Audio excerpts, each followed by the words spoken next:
बिस्मिल्लाहिर्रहमानिर्रहीम। अस्सलाम वालेकुम। आज हम दूसरा चैप्टर स्टार्ट करने जा रहे हैं जो कि कार्डियोवास्कुलर सिस्टम के हवाले से है। इसमें हम हार्ट को डिस्कस करेंगे और साथ ही डेवलपमेंट ऑफ द हार्ट की फीटल लाइफ में हार्ट किस तरह डेवलप होते हैं, वहाँ पर सर्कुलेशन किस तरह होते हैं, और फिर ग्रेट वेसल्स जो हमारे पास बॉडी में हैं उसकी एनाटॉमी को डिस्कस करेंगे। तो इन चैप्टर में हम आज का जो हमारा टॉपिक है वो हार्ट के हवाले से है। हार्ट के साथ आप लोग फेमिलियर हैं, आप लोगों ने पढ़ा है हार्ट को पहले ही एनाटॉमी एंड फिजियोलॉजी दोनों में। आज हम उसको दोबारा डिस्कस करेंगे और इसके इम्पोर्टेंस के हवाले से बात करेंगे। तो जिस तरह आप लोगों को पता है कि the heart is 4 chambered conical muscular pump, यानी उसमें 4 चैम्बर हैं, राइट एट्रियम और लेफ़्ट एट्रियम, इसके अलावा राइट एंड लेफ़्ट वेंट्रिकल्स। इसका शेप जो है वो कॉनिकल है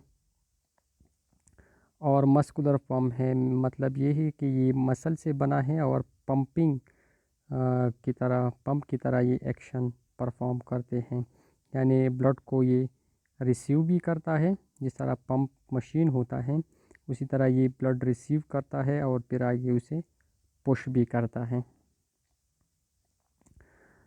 इसकी पोजीशन जो है वो पिछले लेक्चर में हमने डिस्कस किया था कि it is present in the mediastinum, और मीडियास्टाइनम को हमने 4 हिस्सों में डिवाइड किया था, सुपीरियर, इंफीरियर, मीडियल और एंटीरियर एंड पोस्टीरियर। तो ये हमारे पास जो मिडल मीडियास्टाइनम है उसमें वाक़या होते हैं। इसकी बॉर्डर्स जो है वो मुख्तलिफ उसकी चैम्बर से बने होते हैं। इसका राइट साइड यानी राइट बॉर्डर जो है that is made of right atrium. जिस तरह डायग्राम में आप लोगों को नज़र आते हैं, this is the right atrium which makes it's right side, यानी राइट बॉर्डर वो बनाते हैं। लेफ़्ट बॉर्डर की तरफ अगर हम देख लें तो लेफ़्ट बॉर्डर जो है left auricular appendages and left ventricles, ये देखिए जी, लेफ़्ट बॉर्डर जो है वो आपके साथ लेफ़्ट वेंट्रिकल बनाते हैं। और इंटीरियर सरफेस जो है, जो फ्रंट उसका है, वो it is made of the right ventricle, ये राइट वेंट्रिकल है हमारे पास। जबकि उसका डायफ्रामेटिक सरफेस, डायफ्रामेटिक सरफेस का मतलब है कि उसका जो लोअर हिस्सा है, इंफीरियर बॉर्डर है, that is made of right and left ventricle. ये देखिए जी, ये लोअर हिस्सा है इसका, इंफीरियर हिस्सा है उसका, या डायफ्रामेटिक हिस्सा। डायफ्रामेटिक पार्ट सरफेस हम इसको इसलिए कहते हैं क्योंकि ये डायफ्राम की तरफ होते हैं, तो ये बनाते हैं part of the right ventricle. ये देखिए राइट वेंट्रिकल का पार्ट और लेफ़्ट वेंट्रिकल का पार्ट कंबाइन उसको बनाते हैं। जब अगर हम इसके पोस्टीरियर साइड पे देखें तो पोस्टीरियर साइड पे लेफ़्ट एट्रियम है, यहाँ पर छोटा सा नज़र आते हैं क्योंकि ये 3D इमेज नहीं है तो हमें सही तरह से नज़र नहीं आता, लेकिन ये जो छोटा आप लोगों को नज़र आते हैं left atrium, it makes it's posterior surface. अब अगर हम एक्सरे में देखें तो एक्सरे में हमारे पास जो हार्ट है वो किस तरह हम डिटेक्ट करेंगे, उसको किस तरह लोकेट करेंगे इन द एक्सरे। तो सरफेस मार्किंग को अगर हमें पता हो, उसके relation with the sternal cartilages या रिब्स का अगर हमें पता हो तो हम इजीली उसको फाइंड आउट कर सकते हैं एक्सरे में। तो the surface marking follow a quadrilateral shape बनाते हैं which have distance from the mid line. तो हम अगर मिड लाइन से उसकी डिस्टेंस अगर हमें पता हो तो हम इजीली उसको फाइंड आउट कर सकते हैं। जो थर्ड राइट कॉस्टल कार्टिलेज है उससे ये 2 सेंटीमीटर आगे है। ये देखें राइट साइड पे जो थर्ड कॉस्टल कार्टिलेज है, this is the first one,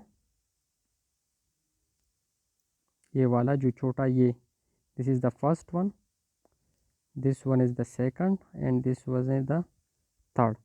तो third costal cartilage right side पे अगर आप लोग देख लें तो राइट साइड पे it is just 2 centimetre from the start of the sternal cartilage, यहाँ से लेकर यहाँ तक ये वाला जो डिस्टेंस है दैट इज़ 2 सेंटीमीटर। फिर अगर हम लेफ़्ट साइड पे देखें तो लेफ़्ट साइड से ये सेकंड कार्टिलेज से 3 सेंटीमीटर है। ये वाला देखें, ये सेकंड कार्टिलेज है, तो यहाँ पर ये रेड लाइन आप लोगों को नज़र आता होगा, ये 3 सेंटीमीटर उसका डिस्टेंस है फ्रॉम द स्टर्नल कार्टिलेज। और फिर यही सी पैटर्न में ये आगे जाते हैं। जब हम लेफ़्ट साइड पे जो फिफ्थ कॉस्टल कार्टिलेज स्पेस है उस पे चले जाते हैं, this is the third, this one is the fourth and this is the fifth. तो यहाँ पर फिफ्थ कॉस्टल स्पेस की बात की गई, यानी फिफ्थ और सिक्स रिब के दरमियान जो स्पेस है ये वाला, इस स्पेस में अगर हम देख लें तो ये 7 सेंटीमीटर है। ये देखिए जी, ये रेड लाइन को अगर हम यहाँ से फाइंड आउट करें तो दैट इज़ 7 सेंटीमीटर। और राइट साइड पे जो सिक्स कॉस्टल कार्टिलेज है, ये वाला, ये this is the six costal cartilage, तो इससे इसका डिस्टेंस भी 2 सेंटीमीटर है, just 2 centimetre from the mid line. तो अगर आप लोगों को इस डिस्टेंस का पता हो तो आप इजीली, क्योंकि जो एक्सरे है उसमें हमें हार्ट दिखाई नहीं देता, हम इसी मार्किंग के थ्रू उसको फाइंड आउट करते हैं कि this are the normal location of the heart. ठीक है, यानी राइट साइड पे 2 सेंटीमीटर होगा फ्रॉम द स्टर्नम, फिर इसी राइट साइड पे ये कंटिन्यू होगा, बाकी जो स्टर्नलिंग कार्टिलेजेस है उससे ये 2 सेंटीमीटर डिस्टेंस पे होगा। लेकिन जब हम 6 पे आ जाते हैं तो वहाँ पर भी ये 2 सेंटीमीटर, तो कंटिन्यूसली थ्रू आउट अगर हम राइट साइड पे देख लें तो राइट साइड पे ये स्टर्नम से 2 सेंटीमीटर अवे होगा। लेकिन लेफ़्ट साइड पे उसमें थोड़ा सा डिफरेंस है। अगर हम सेकंड कॉस्टल लेफ़्ट साइड पे देख लें तो वहाँ पर ये 3 सेंटीमीटर होगा, फिर आगे ये इंक्रीज़ होता जाएगा, और यानी फिफ्थ पर जब हम पहुँच जाते हैं तो फिफ्थ पर ये फिर 7 सेंटीमीटर अवे होगा फ्रॉम द स्टर्नम। तो इसी तरह आप लोकेट कर सकते हैं। अब हमने बात की कि इसमें 4 चेम्बर्स हैं, right atrium, right ventricle, left atrium and left ventricle. तो अब राइट एट्रियम की तरफ आते हैं। ये हमारे पास है राइट एट्रियम, ठीक हो गया, राइट एट्रियम है। अब राइट एट्रियम में जिस तरह आप लोग देख सकते हैं यहाँ एरो के निशान को, तो ये ब्लड रिसीव करता है फ्रॉम द बॉडी। कौन सा ब्लड? Deoxygenated blood.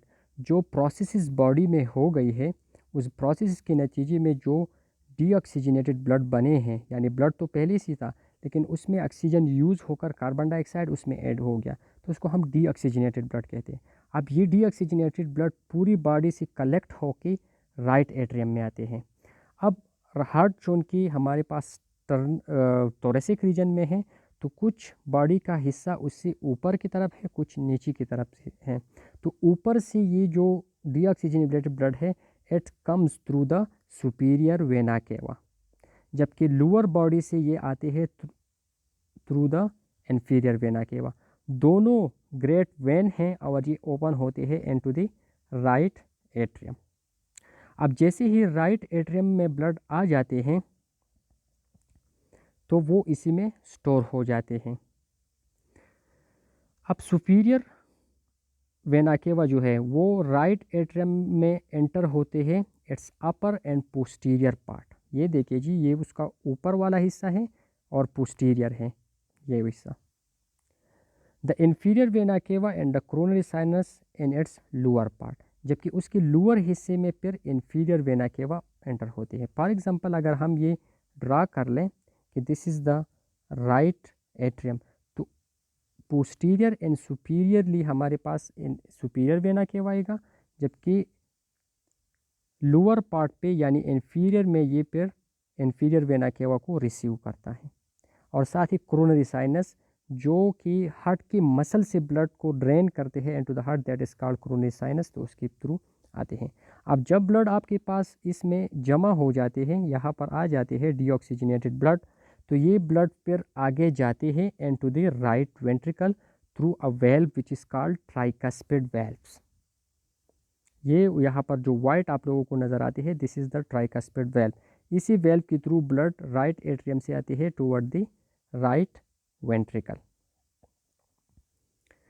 इसके अलावा राइट एट्रियम में यहाँ पर एक नोड प्रेजेंट होते हैं, पेसमेकर प्रेजेंट होते हैं विच इज़ कॉल्ड साइनोएट्रियल नोड। यहाँ पर ये देखिए, this is the sinoatrial node. Sinoatrial node क्या करते हैं, इम्पल्सिस ऑफ द हार्ट जो है उसको जनरेट करते हैं।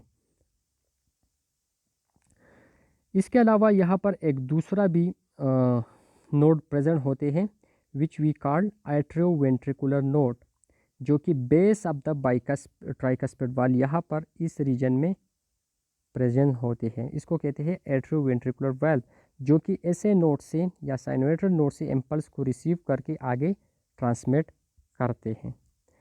अब वेल्व की हमने बात की, tricuspid valve.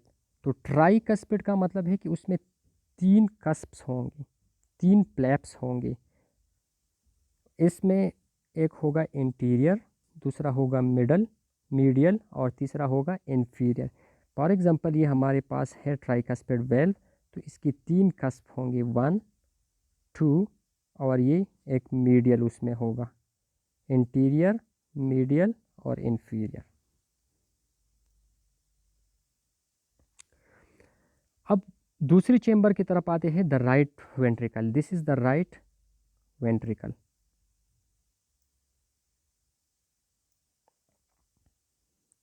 Right ventricle blood कहाँ से रिसीव करेगा? पिछली स्लाइड में हमने डिस्कस किया कि जो डीऑक्सीजनेटेड ब्लड राइट एट्रियम में आ जाते हैं, उसी ब्लड को रिसीव करते हैं थ्रू द ट्राइकस्पिड वेल्व। और फिर इससे ब्लड कहाँ पर जाएंगी? तो इससे ब्लड जाएंगी and to the lungs through the pulmonary trunk. ठीक है, यहाँ पर ये देखें, this is the large pulmonary art, ये लार्ज पल्मोनरी आर्टरी है जो कि लंग्स की तरफ ब्लड को लेके जाएगा। अब ब्लड जब राइट वेंट्रिकल से पल्मोनरी ट्रंक में जाते हैं, तो वह यहाँ पर भी एक वेल्व प्रेजेंट होते हैं जिसको हम कहते हैं पल्मोनरी वेल्व। और ये पल्मोनरी वेल्व भी ट्राइकस्पिड है, उसमें भी 3 कस्प है, posterior, right interior and left interior. यहाँ पर इस तरह होते हैं, this is the right interior, this is the left interior, और ये जो ये वाला हिस्सा है, दिस इज़ द पोस्टीरियर। इसी के थ्रू ये ब्लड जो है राइट वेंट्रिकल से जाते हैं इनटू द पल्मोनरी ट्रंक।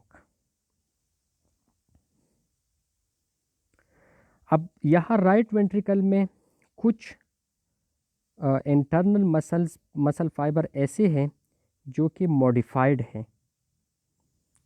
उसका जो हिस्टोलॉजी है वो थोड़ा सा डिफरेंट है from the muscle of the ventricle से, और उसको हम कहते हैं ट्रेबिक्यूल या पेपिलरी मसल्स। पेपिलरी मसल क्या है? ये अटैच होते हैं विद द ट्राइकस्पिड। यहाँ पर ये मसल्स होते हैं, यहाँ पर मसल्स होते हैं, और ये मसल अटैच होते हैं with the cusp of the tricuspid valve. वहाँ पर जो 3 कस्प होते हैं, हर एक कस्प के साथ ये अटैच होते हैं with the help of the chordae tendineae. ये जो मैंने ड्रॉ की है, these are the chordae tendineae. तो ये कॉर्डिक टेंडेने हैं जो कि इसी papillary muscle of the right ventricle को अटैच करते हैं विद द ट्राइकस्पिड वाल। अब इसका फंक्शन क्या है? जब ये मसल कंट्रैक्ट होते हैं, ठीक है, तो ये वो ट्राइकस्पिड वाल्व को अपनी तरफ खींच लेते हैं। खींचने से क्या होगा? ट्राइकस्पिड वाल्व ओपन हो जाएगा, क्लोज हो जाएगा, और जो ब्लड है वो आगे ट्रंक में जाएंगे, यानी राइट एट्रियम में वो नहीं जाएंगे।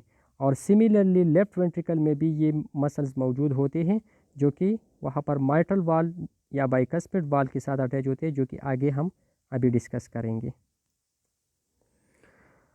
अब हमने बात की कि ब्लड राइट वेंट्रिकल से जाएंगी टू द पल्मोनरी ट्रंक, और पल्मोनरी ट्रंक से फिर आगे सिंगल पल्मोनरी ट्रंक है और वो 2 में डिवाइड होते हैं।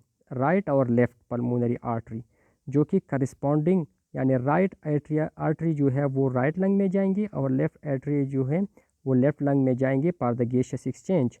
वहाँ पर कार्बन डाइऑक्साइड उससे लॉस होगा और ऑक्सीजन उसमें ऐड होके वापस आएंगी through the pulmonary vein and to the left atrium.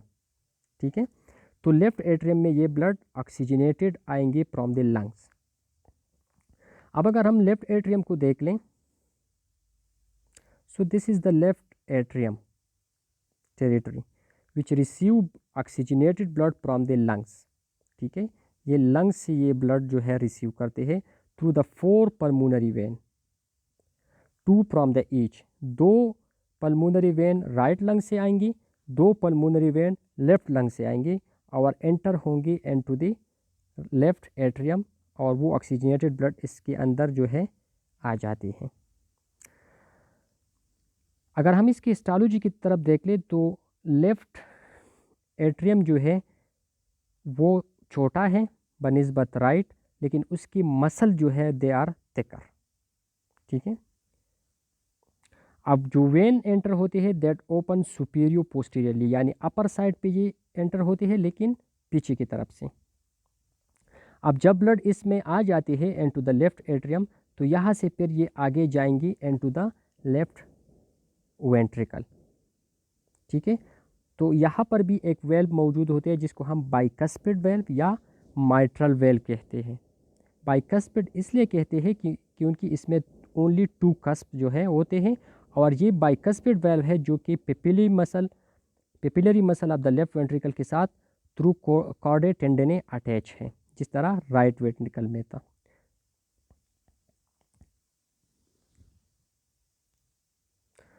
अब लेफ्ट वेंट्रिकल में ब्लड आ जाते हैं from the left atrium through the bicuspid valve और ये है हमारे पास left ventricle. This is the thickest wall chamber.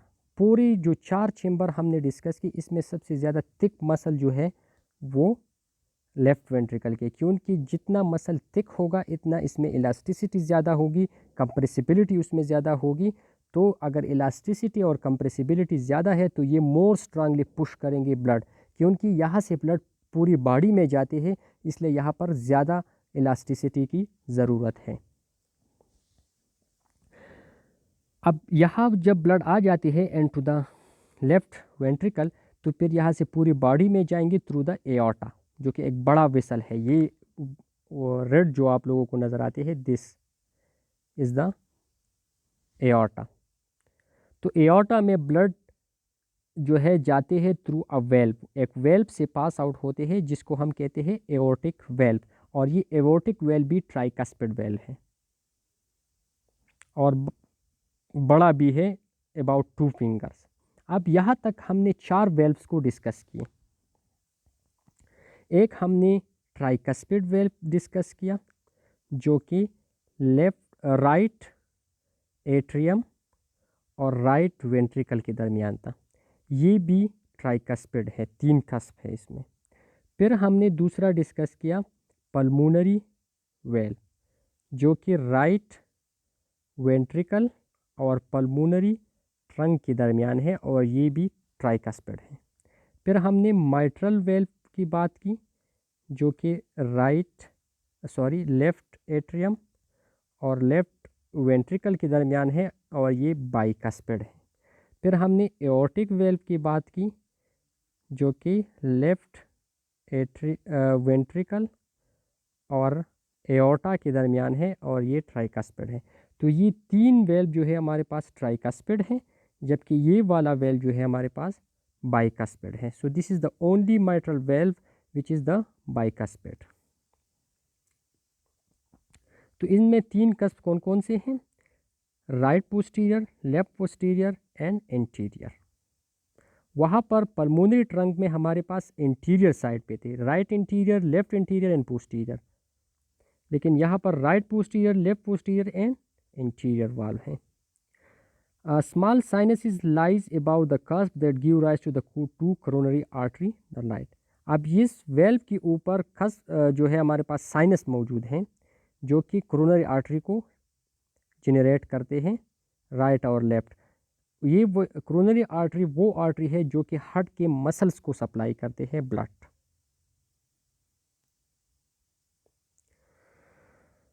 अब कंडक्टिंग सिस्टम की तरफ आते हैं कि हार्ट में हम कहते हैं कि यहाँ पर ऑटो स्टिमुलेशन होती है, ऑटो रिदमिसिटी उसमें मौजूद है। यानी यहाँ पर जो इम्पल्सिस प्रोड्यूस होते हैं जिसकी नतीजे में हार्ट कंट्रैक्ट और रिलैक्स होते हैं वो हार्ट खुद प्रोड्यूस करते हैं। और ये खुद जब प्रोड्यूस करते हैं तो पूरी बॉडी में ये किस तरह पूरे ब्लड में हार्ट में ये किस तरह डिसिमिनेट होते हैं, तो ये एक सिस्टम के थ्रू होती है जिसको हम conducting system of the heart कहते हैं। तो कंडक्टिंग सिस्टम में ऑफ द हार्ट में सबसे पहले हमारे पास साइनोएट्रियल नोड आते हैं जो कि प्रोडक्शन ऑफ द इम्पल्स करते हैं फॉर द फर्स्ट टाइम।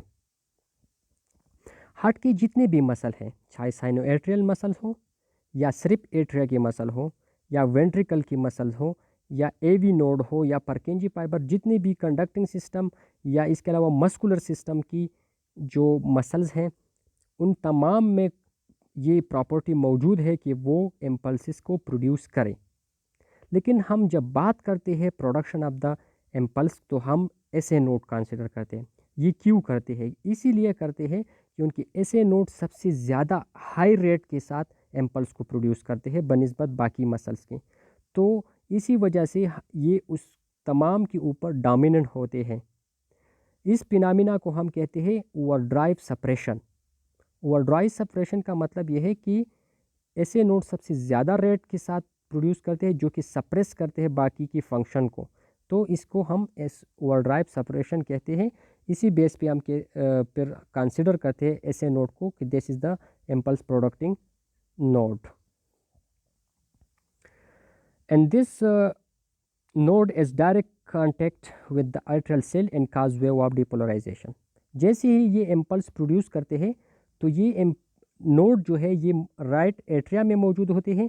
तो राइट एट्रिया और लेफ्ट एट्रिया के मसल्स के साथ ये कंटिन्यूस डायरेक्ट कांटेक्ट में होते हैं। तो जैसे ही यहाँ से इम्पल्स प्रोड्यूस होता है तो पूरी एट्रिया में, दोनों एट्रिया में ये एक टाइम स्प्रेड हो जाते हैं और वहाँ पर डीपोलराइजेशन जो है प्रोड्यूस होते हैं। डीपोलराइजेशन का मतलब क्या है कि उसमें जो आयन पैटर्न होते हैं वो आयन पैटर्न चेंज हो जाते हैं। सोडियम अब एंड साइड आएंगी, पोटाशियम बाहर की तरफ जाते हैं। नॉर्मली क्या होते हैं जब इम्पल्स नहीं होती तो हमारे पास जो पोटाशियम है वो एंड साइड आते हैं और सोडियम बाहर की तरफ जाते हैं। लेकिन जैसे ही इम्पल्स आ जाते हैं तो ये आयन मोटिलिटी जो है ये चेंज हो जाते हैं। अब सोडियम एंड साइड आएंगी, पोटाशियम बाहर तरफ जाएंगी, तो जो नॉर्मल पोलराइजेशन है वो चेंज होकर डीपोलराइजेशन हो जाते हैं, जिसकी वजह से ये इम्पल्स जो है in the right atria and left atria produce होते हैं और इसकी डीपोलराइजेशन के नतीजे में बोथ एट्रिया जो है वो कॉन्ट्रैक्ट हो जाते हैं।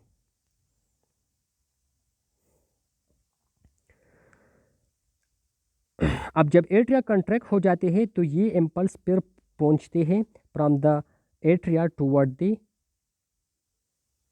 another node which is called atrioventricular node।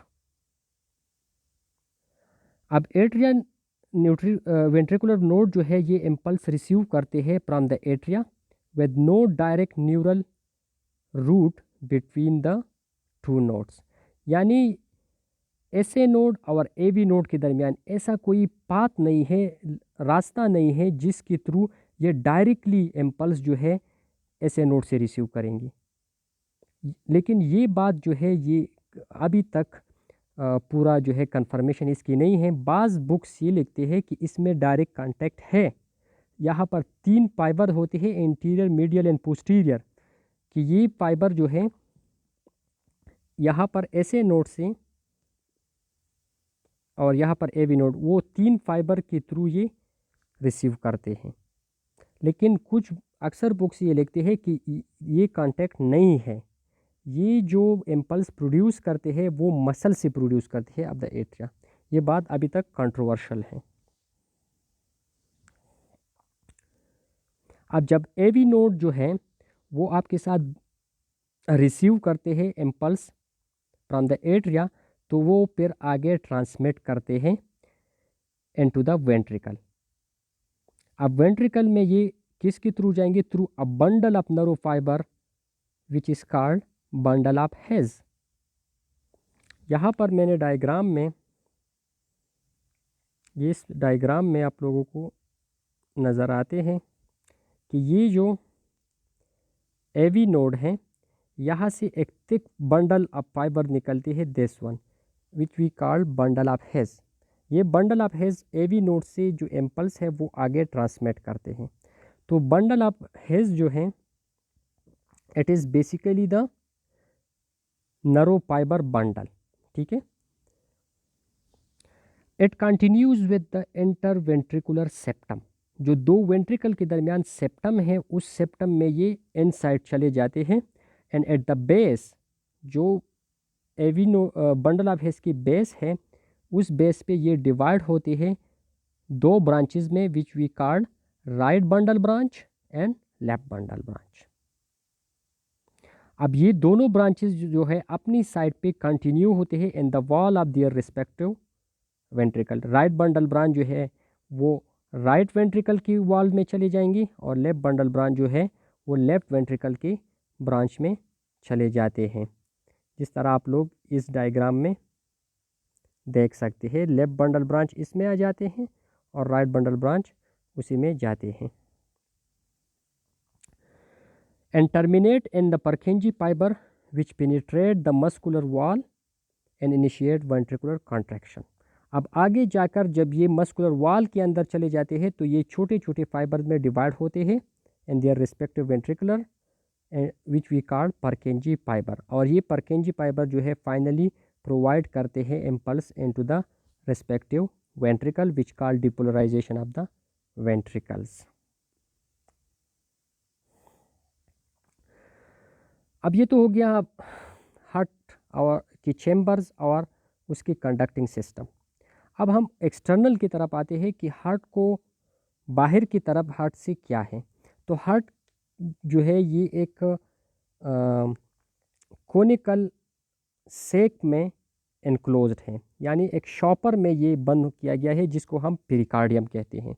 ये पेरिकार्डियम जो है, जिस तरह प्लूरा जो हमारे पास थे वो भी एक सेक था जो कि लंग्स को इनक्लोज करते थे, तो उसकी बजाय यहाँ पर हार्ट को इनक्लोज करता है पेरिकार्डियम। और उसी की तरह it is the two walled conical. चूँकि हार्ट कोनिकल है तो इसलिए ये भी कोनिकल है, और दो वाल है। एक वाल इसका बना है फेब्रस टिश्यू से और दूसरा है सीरस, तो इसलिए हम इसको फेब्रोसीरस सेक कहते हैं। अब ये इनक्लोज करते हार्ट, और जो हार्ट से जो बड़े विसल निकलते हैं उसके रूट्स को, उसकी बेस को, इन दोनों को ये इनक्लोज करते हैं। तो इसके दो वाल्स हैं, और वो दो वाल कौन से हैं? एक आउटर वाल है which we call outer fibrous layer, और एक इनर वाल है जिसको हम इनर सीरस पेरिकार्डियम कहते हैं। यहाँ पर आप लोग देख सकते हैं, ये देखिए जी, ये पेरिकार्डियम है पूरा, और इस पेरिकार्डियम के दो वाल है। जो कि आउटर है दैट इज कॉल्ड पेब्रस पेरिकार्डियम, और जो इनर है उसको हम कहते हैं सीरस पेरिकार्डियम। फिर ये सीरस पेरिकार्डियम जो है ये फर्दर दो लेयर है इसकी। Suppose this is outer pericardium and this is the inner pericardium. तो इनर पेरिकार्डियम की फिर दो लेयर हैं, this is outer, this is serous. Serous की जो में दो लेयर है, पहले लेयर को हम पेराइटल पेरिकार्डियम कहते हैं, और जो इनसाइड है इसको हम वेजरल पेरिकार्डियम कहते हैं। और जो इसमें स्पेस वाक़या है between the parietal serous inner pericardium and visceral serous inner pericardium, तो उस स्पेस को हम कहते हैं पेरिकार्डियल कैविटी। और पेरिकार्डियल कैविटी में फ्लूइड मौजूद होते हैं जो कि इस सीरस लेयर से सिक्रीट होते हैं, and that is called pericardial fluid, जो कि अगेन उसका फंक्शन है reduction of the fraction.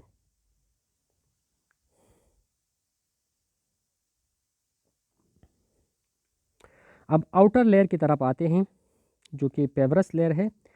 Outer layer में हमारे पास ओपनिंग्स हैं for the aorta, pulmonary trunk and superior vena केवा, ठीक है। यहाँ से एओर्टा भी निकलते हैं जो कि हार्ट से बाहर की तरफ आते हैं, तो इसके लिए ओपनिंग मौजूद है इन द आउटर पेब्रस लेयर।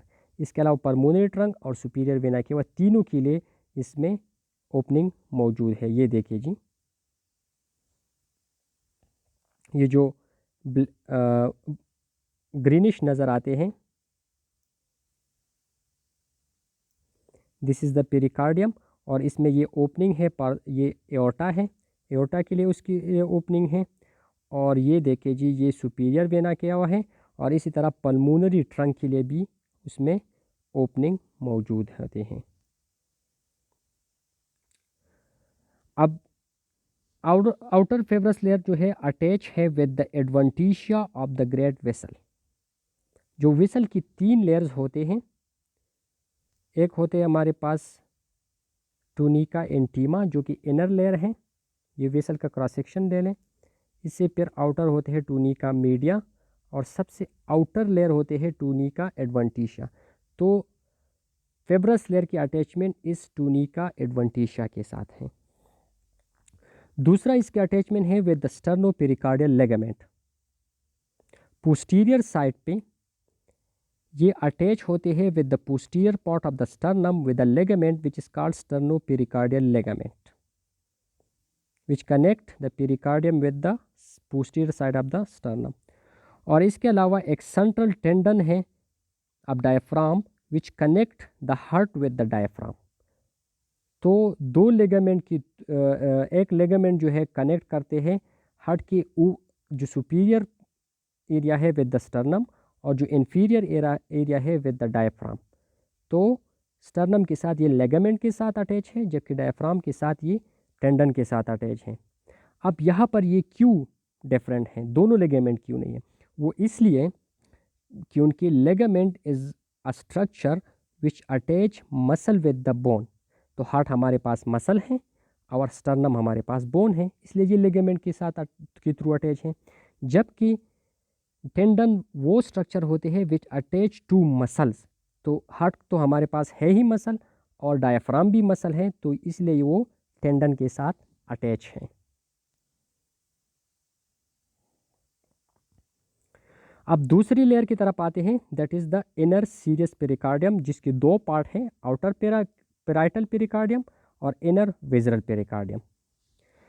तो आउटर पेराइटल पेरिकार्डियम जो है lines the inner surface of the fibrous sac. जो आउटर फेब्रस लेयर है उसका इनर सरफेस के साथ क्या है, पेराइटल पेरिकार्डियम। यहाँ पर डायग्राम में आप लोग देख सकते हैं, ये देखिए जी, हमारे पास है पेब्रस और इसकी जस्ट इनसाइड जो है पेराइटल है, जो दोनों एक दूसरे के साथ अटैच हैं। And it become continue with the visceral layer around the great vessels, और फिर कंटिन्यू होते हैं विद द विज़रल लेयर। ये देखिए जी, इसके साथ कंटिन्यू हैं, और इन दोनों के दरमियान जो स्पेस है उसको हम पेरिकार्डियल स्पेस कहते हैं। जबकि इनर विज़रल पेरिकार्डियम जो है in a direct contact with the heart. ये देखिए जो हमारे पास ये नज़र आते हैं आप लोगों को रेड कलर, ये मसल है, और ये डायरेक्टली कांटेक्ट है विद द विज़रल लेयर यहाँ पर इस पोर्शन में।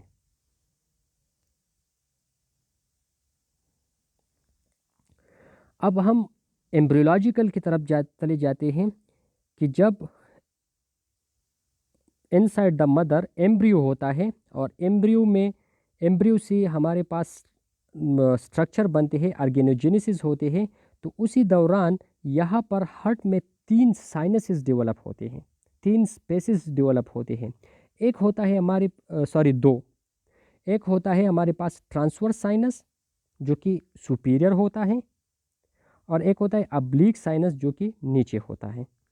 जो ट्रांसवर्स साइनस हैं, ये देखिए, ये ट्रांसवर्स साइनस है, एक स्पेस बनती है which is behind the aorta and pulmonary trunk in front of superior vena cava. जबकि अब्लीक साइनस जो है, ये देखिए oblique sinus it behind the left atrium होता है। तो ये दो एम्ब्रियो की जब आर्गन उससे बनते हैं, ऑर्गेनोजेनेसिस में होते हैं, तो उसी दौरान ये दो होते हैं। फिर जब मैच्योर हार्ट बन जाते हैं तो ये खुद ब खुद ख़त्म हो जाते हैं। अब आते हैं टूवर्ड द आर्टेरियल सप्लाई, कि हार्ट के मसल्स को कौन से आर्टरी ब्लड सप्लाई करते हैं, क्योंकि हार्ट को भी ज़रूरत है खुद, ये तो टोटल बॉडी को सप्लाई करते हैं लेकिन हार्ट के मसल को खुद भी ज़रूरत होते हैं। तो हमारे पास कोरोनरी आर्टरी हैं जो कि हार्ट के मसल को सप्लाई करते हैं। एक है राइट कोरोनरी आर्टरी, दूसरा है लेफ्ट कोरोनरी आर्टरी। तो राइट कोरोनरी आर्टरी हमारे पास एओर्टिक साइनस से राइज होते हैं। जो हमने एओर्टा की बात की कि वो ब्लड को टोटल बॉडी में सर्कुलेट करते हैं, तो just above the aortic valve वहाँ पर साइनस होते हैं, जिसको हम एओर्टिक साइनस कहते हैं, और उस एओर्टिक साइनस से राइट कोरोनरी आर्टरी ओरिजिनेट होते हैं। After the origination it pass down between the pulmonary trunk and the right atrium. Right atrium और पल्मोनरी ट्रंक के दरमियान से ये पास होकर नीचे की तरफ चले जाते हैं, और एट्रियोवेंट्रिकुलर ग्रूव जो है, यानी दो एट्रिया और वेंट्रिकल के दरमियान जो ग्रूव है उसके राइट साइड से ये पास होते हैं होकर नीचे की तरफ चले जाते हैं। और नीचे हार्ट के नीचे हिस्से में यानी inferior border of the heart में ये फिर उसी ग्रूव में कंटिन्यूस होते हैं and एनास्टमोस्ट with the left coronary at the inferior interventricular groove। फिर ये लेफ्ट के साथ कनेक्ट हो जाते हैं in the inferior border। inferior border में जब ये कनेक्ट होते हैं तो वहाँ पर ये फर्दर दो ब्रांचेस को इससे एराइज होते हैं। एक होते हैं हमारे पास राइट मार्जिनल ब्रांच और दूसरा होता है पोस्टीरियर इंटरवेंट्रिकुलर ब्रांच। तो ये पोस्टीरियर इंटरवेंट्रिकुलर ब्रांच जो है वो फिर लेफ्ट कोरोनरी आर्टरी के साथ कनेक्ट होते हैं। मैं डायग्रामेटिकली आप लोगों को दिखाता हूँ। यहाँ पर देखें राइट कोरोनरी आर्टरी, ठीक है, जो कि एओर्टिक साइनस से एराइज हो जाते हैं। फिर आगे जाकर यहाँ पर ये राइट एट्रियम और पल्मोनरी आर्टरी के दरमियान से पास होकर right side of the groove से पास होके नीचे की तरफ चले जाते हैं, और वहाँ पर फिर ये दो ब्रांचेस को देते हैं। एक होता है हमारे पास राइट मार्जिनल ब्रांच और दूसरा होता है पोस्टीरियर इंटरवेंट्रिकुलर आर्टरी।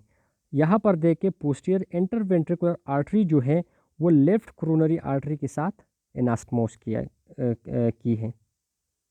अब इसी तरह लेफ़्ट साइड पे भी आ जाते हैं, तो लेफ़्ट साइड भी वो कोरोनरी साइनस से एराइज हो जाते हैं, और जब आगे ये जाते हैं तो ये फिर दो में डिवाइड होते हैं।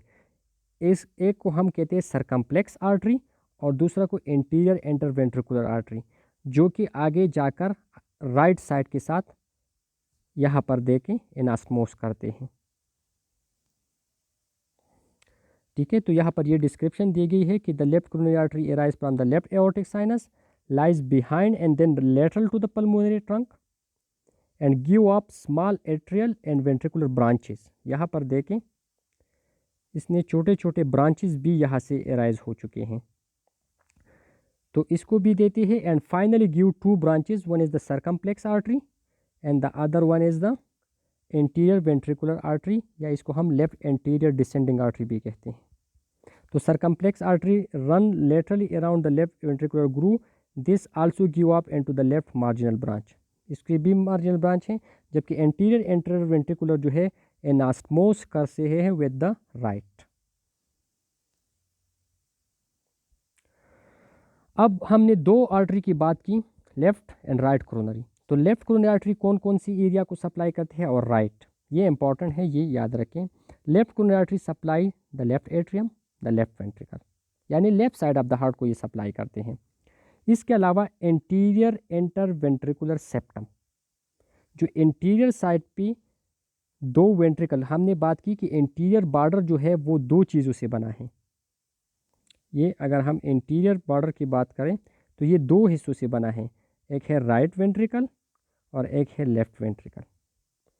तो इन दोनों को सप्लाई करते हैं लेफ्ट कोरोनरी आर्टरी, जबकि इनके दरमियान जो ये सेप्टम वाक़या है इसको भी ये सप्लाई करते हैं। तो टोटल हमारे पास जो लेफ्ट साइड है उसको सप्लाई करते हैं और इसकी सेप्टम को भी सप्लाई करते हैं। इसके अलावा 40% लोगों में ऐसे नोड को भी ये सप्लाई करते हैं, जबकि 20% हलकों में पीपल में लोगों में ये सप्लाई करते हैं into the AV node as well.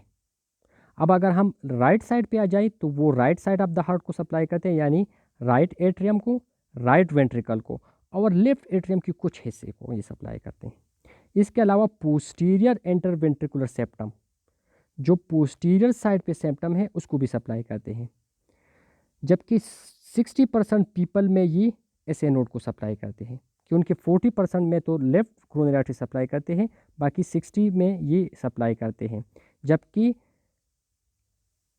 20% में लोगों में एवी नोड को सप्लाई करते हैं लेफ्ट कोरोनरी आर्टरी, जबकि 80% में सप्लाई करते हैं द राइट कोरोनरी आर्टरी। तो ये आप लोग याद रख के, सिंपल सी बात है कि लेफ्ट कोरोनरी आर्टरी सप्लाई करते हैं left side of the heart, जबकि राइट कोरोनरी आर्टरी सप्लाई करते हैं right side of the heart. अब नोड्स की बात आ जाते हैं तो 40% लोगों में लेफ्ट कोरोनरी आर्टरी सप्लाई करते हैं टू द एसए नोड, बाकी 60% में राइट सप्लाई करते हैं। जबकि 20% एवी नोड को सप्लाई करते हैं लेफ्ट, जबकि बाकी 80 में राइट जो है सप्लाई करते हैं। अब वेनस ड्रेनेज की तरफ आते हैं कि यहाँ से जो ब्लड आ जाते हैं, गैसेस एक्सचेंज हो जाते हैं, तो ये ब्लड वापस किस तरह जाते हैं इनटू द हार्ट चैम्बर्स, तो इसको हम वेनस ड्रेनेज कहते हैं। अगर हम हार्ट की 1/3 ऑफ द ड्रेनेज की बात करें, टोटल में से को हम अगर 3 हिस्सों में डिवाइड कर लें, तो एक हिस्से, ये सपोज पूरा हार्ट की ब्लड है, तो अगर हम इसको 3 हिस्सों में डिवाइड कर लें, तो इस एक वाले हिस्से से 1/3 से ब्लड ड्रेन होते हैं through a small vein which is called venae cordis minimae, VCM। इस VCM के थ्रू डायरेक्टली ये ओपन होते हैं इनटू द हार्ट चैम्बर। जबकि बाकी 2/3 जब रह जाते हैं तो उससे फिर वेन के थ्रू होते हैं, जो कि आर्टरी के साथ है। जिस तरह हमने आर्टरी बताई, उसी आर्टरी के साथ साथ वेन होते हैं जो कि ब्लड को वापस लेके जाते हैं। अब ये ब्लड कहाँ पर जाएंगे वापस, या तो राइट एट्रियम में डायरेक्ट जाएंगे, ठीक है, क्योंकि वो रिसीविंग पार्ट है, या एंटीरियर कार्डिक वेन होते हैं उसके थ्रू जाएंगे, या कोरोनरी साइनस के थ्रू जाएंगे into the right atrium. Simple सी बात है कि 1/3 जो है अब द हार्ट वो ड्रेन होते हैं डायरेक्ट इनटू द चैम्बर्स, यानी वेना कॉर्डेस मिनी में मौजूद होते हैं लेफ्ट वेंट्रिकल में, तो वो लेफ्ट वेंट्रिकल से ब्लड उसके थ्रू जाएंगे into direct left ventricle, right ventricle again right ventricle में, लेफ्ट एट्रियम में जो है वो लेफ्ट एट्रियम में ब्लड लेके जाएंगे, राइट एट्रियम जो है वो राइट एट्रियम में। तो वहाँ पर mixing of oxygenated and deoxygenated blood भी हो जाते हैं, जिसको हम फिजियोलॉजिकल शंट कहते हैं। लेकिन 2/3 हिस्से से फिर ये वेन के थ्रू जाते हैं इनटू द राइट एट्रियम, तो या तो वो डायरेक्ट वेन के थ्रू जाएंगे या साइनस के थ्रू जाएंगे। अब जब हमने कोरोनरी साइनस की बात की कि this is the large venous dilatation, vein dilate हो चुके हैं पोस्टीरियर साइड पे और एक साइनस में एक स्पेस बनाया है, तो इसको हम वेनस कोरोनरी साइनस कहते हैं। अब कौन कौन सी वेन है जो कि डायलेट होकर साइनस बनाते हैं, that is the great cardiac vein, middle cardiac vein, small cardiac vein and oblique vein. ये 4 जो है हमारे पास साइनसेस बनाते हैं posterior side of the heart में, ठीक है जी। ये है हमारे पास small cardiac vein, middle cardiac vein, oblique vein और ग्रेट कार्डिक वेन। ये 4 आपस में मिलकर हमारे पास यहाँ पर कोरोनरी साइनस बनाते हैं। अब नर्व सप्लाई की तरफ आते हैं, दैट इज़ मोस्ट इम्पॉर्टेंट। याद रखें कि हार्ट में कोई सेंसरी सप्लाई नहीं होते। मैं रिपीट करता हूँ कि हार्ट में सेंसरी सप्लाई नहीं होती, ओनली मोटर सप्लाई होते हैं, और मोटर सप्लाई भी ऑटोनॉमिक होते हैं, यानी वो सिंपैथेटिक और पैरासिम्पैथेटिक पे मुश्तमिल होगा। तो पैरासिम्पैथेटिक सप्लाई जो है वो वेगस नर्व के थ्रू होती है, यानी क्रेनियल नर्व नंबर 10 के थ्रू होते हैं। And that supply is cardio inhibitory, यानी जब वेगस नर्व की एक्टिविटी स्टार्ट हो जाती है तो it will decrease the heart activity, heart rate को भी डिक्रीज करेगा, हार्ट की कंस्ट्रक्शन को भी डिक्रीज करेगा। जबकि दूसरी तरफ जो सिंपैथेटिक सप्लाई है वो हमारे पास सर्वाइको-थोरैसिक होता है, यानी cervical region of the spinal cord और thoracic region of the spinal cord दोनों से होते हैं।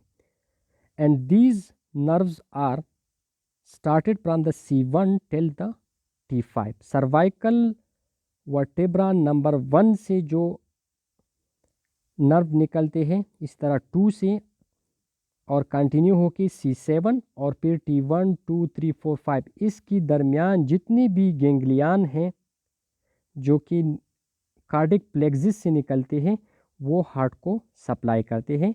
And their supply is the cardio accelerator, ये हार्ट की एक्टिविटी को इंक्रीज करेंगे। तो दोनों आप एक दूसरे के अपोजिट हो गई। पैरासिम्पैथेटिक हार्ट रेट को डिक्रीज करते हैं जबकि सिंपैथेटिक हार्ट रेट को इंक्रीज करते हैं। इसके अलावा तीसरा जो सब नर्व सप्लाई है वो फ्रेनिक नर्व होते हैं। फ्रेनिक नर्व ब्रेकियल प्लेक्सिस से एराइज होते हैं जो कि डायफ्राम को भी सप्लाई करते हैं और हार्ट के पेरिकार्डियम को भी सप्लाई करते हैं। हार्ट के मसल्स को सप्लाई नहीं करते बल्कि हार्ट के पेरिकार्डियम को सप्लाई करते हैं। यहाँ पर आप लोग डायग्रामेटिकली देख सकते हैं। ब्रेन से मेडोला से क्या निकलते हैं, वेगस नर्व निकलते हैं जो कि हार्ट को सप्लाई करेंगे और हार्ट रेट को डिक्रीज करेंगे। जबकि स्पाइनल कॉर्ड की C7 से लेकर T5 तक जितने भी नर्व्स हैं वो निकल कर यहाँ पर सिंपैथेटिक गेंगलिया बनाएंगे और गेंगलिया जो है फिर नर्व एराइज होकर हार्ट में जाएंगे जो कि हार्ट रेट को इंक्रीज करेंगे। अब आते हैं इसकी क्लिनिकल इम्पोर्टेंस कि क्लिनिकली इसकी क्या इम्पोर्टेंस है जो हमने हार्ट डिस्कस किया। तो सबसे पहले हमने पेरिकार्डियम की बात की। तो पेरिकार्डियम में अक्सर हमने वहाँ पर बात की कि वहाँ पर जो वेजरल सीरस लेयर है उसमें वो फर्दर 2 लेयर पर मुश्तमिल है। एक होता है हमारे पास आउटर पेराइटल लेयर और एक होता है इनर वेजरल लेयर। और फिर ये दोनों जो है हमारे पास कौन से हैं, ये है हमारे पास सीरस लेयर, फिर इससे आगे फेब्रस होते हैं। तो जो सीरस की 2 लेयर है इसके दरमियान स्पेस होते हैं जिसको हम पेरिकार्डियल स्पेस कहते हैं और इसमें फिजियोलॉजिकली फ्लूइड होते हैं जो कि फ्रैक्शन को कम करते हैं। अब बाज़ औक़ात इस तरह हो जाते हैं कि यहाँ पर एक्स्ट्रा बॉडी की दूसरी पार्ट से ब्लड या पस या कोई और फ्लूइड आकर जमा हो जाते हैं जिसकी वजह से ये स्पेस एलांगेट हो जाते हैं और इसकी एलांगेशन को हम कहते हैं पेरिकार्डियल इफ्यूजन। यहाँ पर आप एक्सरे में देख सकते हैं ये हमारे पास है नॉर्मल हार्ट, जबकि दूसरी तरफ है large heart with the pericardial effusion. क्योंकि नॉर्मल हार्ट तो इस तरह होते हैं, इतना होते हैं। अब इसकी जो पेरिकार्डियल स्पेस है उसमें फ्लूइड जमा हो चुकी है जिसकी वजह से वो लार्ज हो गई है और एक्सरे में आप लोगों को हार्ट जो है वो बड़ा नज़र आएंगे। तो इसके 2 कॉन्सिक्वेंसेस है। एक तो ये कि ये लंग्स पर प्रेशर डालेंगे तो सही तरह से ब्रीथिंग नहीं होगी। दूसरा ये कि हार्ट चूँकि इसकी इनसाइड है तो हार्ट पर भी प्रेशर डालेंगे तो हार्ट सही तरह से रिलैक्स नहीं होगा। तो दोनों जो है एज अ डिजीज़ है हमारी साथ ये काज हो सकते हैं। दूसरा ये है सिम्पैथोमाइमिसिटी। हमने बात की sympathetic nerve supply of the heart की जो कि C1 से T5 तक है। अगर वो स्टिमुलेट हो जाते हैं जिस तरह एंडोट्रेकल इंट्यूबेशन के दौरान होते हैं, एंडोट्रेकल इंट्यूबेशन के दौरान सिंपैथेटिक नर्व स्टिमुलेट हो जाते हैं जिसकी वजह से हार्ट रेट इंक्रीज़ हो जाते हैं। और दूसरी तरफ वेगल सप्लाई है, अगर वो स्टिमुलेट हो जाते हैं तो हार्ट रेट डिक्रीज़ होगा। इसके अलावा एक और यहाँ पर इम्पॉर्टेंट बात है कि आर्टीरियोस्क्लेरोसिस। आर्टीरियोस्क्लेरोसिस कहते हैं हार्डनिंग ऑफ द आर्टरीज। तो अक्सर ये हो जाते हैं कि जो आर्टरी सप्लाई करते हैं हार्ट की मसल को, जिसको हम कोरोनरी आर्टरी कहते हैं, उसमें आर्टेरियोस्क्लेरोसिस हो जाते हैं। Arteriosclerosis mean hardening of the coronary artery due to the fat deposition. उसमें फैट्स जो है एकमुलेट होके, यहाँ पर ये देखें, फैट्स एकमुलेट होते हैं, तो इसकी वजह से आर्टरी हार्ड भी हो जाते हैं और उसका जो इनर ल्यूमन है वो छोटा हो जाते हैं, जिसकी वजह से हार्ट की मसल को सही तरह से ब्लड सप्लाई नहीं होते। तो इसका कॉन्सिक्वेंस क्या है? कॉन्सिक्वेंस ये है कि बाज़ औक़ात आर्टेरियोस्क्लेरोसिस बहुत ज़्यादा बढ़ जाते हैं, जिसकी वजह से बहुत कम ब्लड सप्लाई होते हैं इनटू द हार्ट। और हमने लेरिंगोस्कोपी या एंडोट्रेकल इंट्यूबेशन की बात की कि उसमें हार्ट रेट इंक्रीज़ हो जाती है। तो जब हार्ट रेट इंक्रीज़ हो जाते हैं तो हार्ट की मसल की ऑक्सीजन डिमांड भी बढ़ जाते हैं, और दूसरी तरफ जो ब्लड सप्लाई है वो कम है, ऑक्सीजन सप्लाई कम है, क्योंकि आर्टेरियोस्क्लेरोसिस हो चुके हैं। तो सप्लाई कम है, डिमांड ज़्यादा है। तो इसी वजह से अक्सर लोगों में एंडोट्रेकल इंट्यूबेशन के दौरान माइकार्डियल इन्फार्क्शन, जिसको हम एमआई कहते हैं, वो हो जाते हैं। अगर एमआई ट्रीट न किया गया, या जो आर्टेरियोस्क्लेरोसिस वो बहुत ज़्यादा है, या सप्लाई बहुत कम है और डिमांड बहुत ज़्यादा है, तो कार्डिक अरेस्ट भी हो सकते हैं कि उनके हार्ट को ऑक्सीजन ही नहीं मिलता, तो वो किस तरह कॉन्ट्रैक्ट होगा, जिसको हम कार्डिक अरेस्ट कहते हैं। तो ये अक्सर हो जाते हैं, तो इसको माइंड में रखना ज़रूरी है। तो ये था आज का लेक्चर। ये 2 लेक्चर्स हैं, इसको देख लें, बहुत इम्पोर्टेंट हैं इसको सीखना। इसमें अगर कोई क्वेश्चन हो तो फिर मुझसे पूछ ले। Thank you very much.